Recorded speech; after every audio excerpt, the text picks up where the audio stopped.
মধ্যপ্রাচ্যে চলমান ভূ রাজনৈতিক উত্তেজনা এবং নিরাপদ বিনিয়োগ বা সেফ হ্যাভেন সম্পদের চাহিদা বৃদ্ধির কারণে আন্তর্জাতিক বাজারে স্বর্ণের দাম 2 সপ্তাহের মধ্যে সর্বোচ্চ পর্যায়ে পৌঁছেছে। রয়টার্সের প্রতিবেদনে বলা হয়েছে, বুধবার 22 জুলাই বিশ্ববাজারে স্পট গোল্ডের দাম প্রায় 1% বেড়ে প্রতি আউন্স 4115.89 পৌঁছেছে, যা গত 7 জুলাইয়ের পর সর্বোচ্চ। বাজার বিশ্লেষকদের মতে বিনিয়োগকারীরা এদিকে মধ্যপ্রাচ্যের সংকট নিরসনে কূটনৈতিক অগ্রগতির দিকে নজর রাখছেন।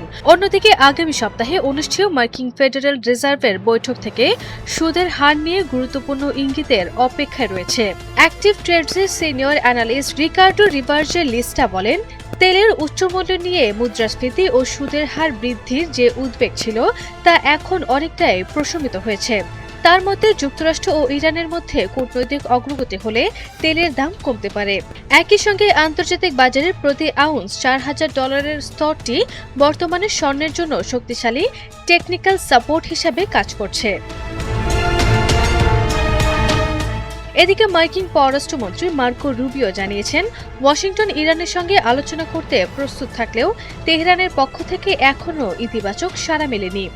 একই সময় ইয়েমেনের ইরান সমর্থিত হুথিদের হুমকির মুখে সৌদি আরবের 3টি তেলবাহী ট্যাঙ্কার লোহিত সাগরে তাদের রুট পরিবর্তন করতে বাধ্য হয়। আবারও বেড়েছে আন্তর্জাতিক জ্বালানি তেলের দাম।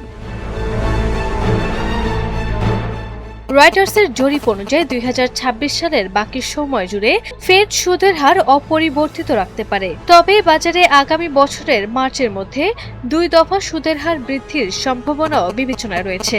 সিএমই ফেডওয়াচ টুল অনুযায়ী সেপ্টেম্বরের বৈঠকে সুদের হার বৃদ্ধির সম্ভাবনা বর্তমানে প্রায় 68%। শুধু স্বর্ণ নয়, আজ আন্তর্জাতিক বাজারে অন্যান্য মূল্যবান ধাতুর দামও বেড়েছে। স্পট রূপা, প্লাটিনাম এবং প্যালাডিয়ামের দামও ঊর্ধ্বমুখী রয়েছে। বিশেষজ্ঞদের মতে মধ্যপ্রাচ্যের পরিস্থিতি এবং ফেডের নীতিগত সিদ্ধান্তই আগামী দিনগুলোতে বৈশ্বিক বাজারের গতিপথ নির্ধারণের সবচেয়ে গুরুত্বপূর্ণ ভূমিকা রাখতে পারে।